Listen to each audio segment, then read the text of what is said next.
All right, welcome to our agenda meeting. Are we live, by the way? I want to make sure that we're good, that we're actually, Dion just called, he wanted to make sure that we're on, that he wanted to know if we're on the Facebooks. So, okay. So we're calling this meeting to order, and the chair will defer the floor to the manager to review the agenda. Thank you, Mayor. I don't have anything for your discussion on the first page. On page 2, new business number 1, this you were scheduled a public hearing, on a TIF project plan for the 21st on Tuesday, but we needed a little more time, so we're asking you to continue that hearing until May 5th. Again, a reminder, that's for improvements to Chester I. Lewis Reflection Park. So that would just, that's the bottom line in terms of what that action would be. Number 2 is a technical amendment to the agreement with Wichita Water Partners for the water treatment plant project. And it simply would include language that meet the credit agreement insurance requirements for WIFIA and the State Revolving Loan Fund. And those are requirements that we were not aware of when we negotiated the original agreement. It doesn't represent any cost change in the project. It's just simply a technical change. And that's to make sure that we've got everything in order that WIFIA and the state asked for. Number 3 is the actuarial report or reports for the 2 retirement systems. The reports require increases in the city's contribution to the 2 retirement systems. We would go from 13.7% to 13.9% for the employees' retirement system. And then for the police and fire retirement system, we'd go from 21.9% to 22.6%. The increases are required by ordinance. Ordinance, as you remember, requires the council to adopt the actuary's recommendations. You may wonder with the kind of investment performance that we had last year why we're having increases, but the way that our contributions are calculated, it's on a rolling average, and so we're still offsetting some less than stellar years behind last year. So, Bob, you'll hear more about that during the council report.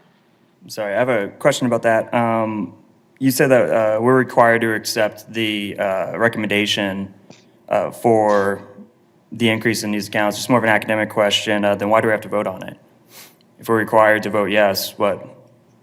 Because you still have to you have to approve the allocation to the in the budget.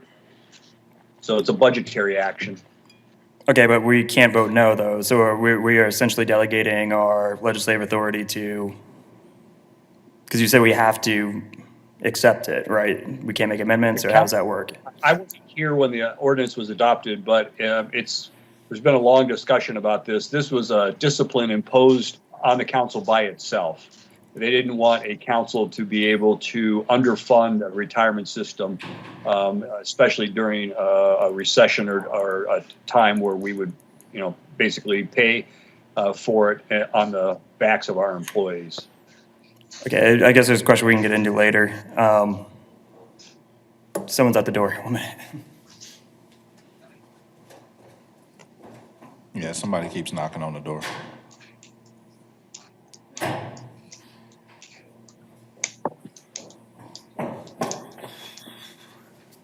All right, next item. Okay. Number 4 is ESG funding for a hotel-motel isolation program for the homeless. And it would allow us to issue vouchers for homeless stays under 2 set of circumstances. One would be if there's someone's been tested and we were waiting for the test results, which could be up to 4 days. The person would be isolated at a motel. And then if someone does test positive, we could go up to 14 days for the quarantine period in the hotel. It's an appropriation of about $300,000 in ESG funds.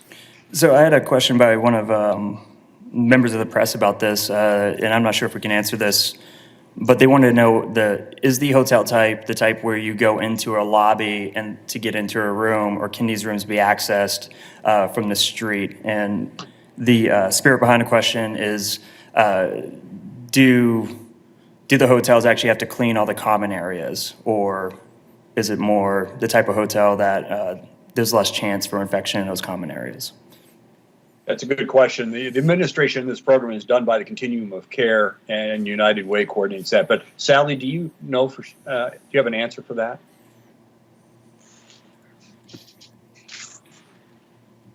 I think you're muted. Nope. Yep. Sorry, I was having a hard time getting it unmuted. Actually, Sedgwick County Health Department has to approve each motel room for the chance for cross-contamination. And it goes beyond the lobbies. It goes to the type of ventilation systems, because if they have ventilation systems that connect rooms, we won't be able to use those. So Okay. all of the hotels approved will be approved by Sedgwick County.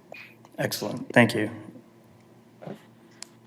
All right, that's all I have on page 2. On page 3, just one item under council member agenda. There's consideration of deputy to the mayor position. You have a proposal from the mayor, I think, that just came out this morning on that. That's all I have on 3. On page 4, I don't have anything for discussion. Page 5, number 4 is the selection of a firm to review all of our workers' comp medical bills. They perform a audit of all bills, and then they ensure compliance with state law, as well as compliance with all the available discounts for the work that's performed by the medical profession. It's a 1-year contract with 4 1-year renewals.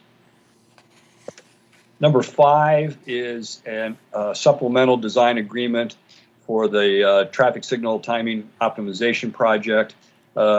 Trans Systems would supervise and inspect the installation of downtown fiber to connect 21 traffic controllers. Then number 7 is a bid that exceeded our estimate by about 17% for the construction of a lift station in Forest Main. And that's because of some significant site restrictions on the site, and it made it difficult to estimate the project, and that's why the bids came in higher than the estimate. So on page 6, this is an agreement to handle all the registrations and to manage our false alarm program. It's a 5-year agreement with 4 1-year renewals. It represents a 15% reduction in the current fees that are charged for that work. That's all I have on page 6. Page 7 is a grant application for $1 million. It does not require a local match to reduce juvenile violence in our city's opportunity zones. It's would be coordinated by our police department and a juvenile unit that it's created, as well as the district attorney's office. And then on page 8, we have a runway rehabilitation project. This is a grant project paid for by KDOT, $344,000 for runway repairs at Jabara. Mayor, that's all I have. Any questions about the agenda? Yeah, I have one, Bob, on that juvenile justice deal. Can you explain a little more of that? I intend to read it, but just like surface explanation. The abstract. I don't see the chief on here. Oh, yep. So I'm Representative- going to give the floor to one of our officers. DC Saucedo. Yeah, this is DC Salcido. Basically, Councilman Johnson, what this is we're trying to divert kids who are jumping between the ages of 10 to 17, who are making the jump from property crimes into early violence, into more of alternatives to incarceration. Basically, we're talking procedural justice and community forums, and also nonprofits to kind of wrap them around with services, rather than take them down the path of violent crime. So it's a very ambitious project, but we think we can pull it off. Very targeted to deterrence versus prosecution. And that is, that's a grant that was basically already won and we're just approving it? No, we are trying to get permission to apply for it. We are fairly confident, given our current violent crime numbers. About 50% of our gun violence is attributed to kids between about the ages of 14 to 17, and we're trying to stop them from, becoming adults and get into the system. Okay. Deputy Chief, if I remember right, this is for those who could possibly commit violent crime as well as those who could be victims. And that That is accurate? correct. There's a big emphasis in addressing both the victim and the offender. Awesome. Could I make one request? I like this and would love to see that kind of talked about on the regular agenda, just so the community can know more about the application. Could we do that, or do Will we we- want to keep it on the consent? Councilmember, we'll, if you want to pull it off of the regular agenda when we, at the meeting, we'll have someone prepared to talk about it. Okay, DC, you'll talk about it, right? Yes, sir, definitely. okay, awesome. Great. Thanks, Bob. Uh-huh. That's it All for us. right. Further questions? Bob, are we wearing the same shirt? Might be. I sure hope not. All right, any other questions or announcements for the good of the group? I don't think Bob can fit it extra small.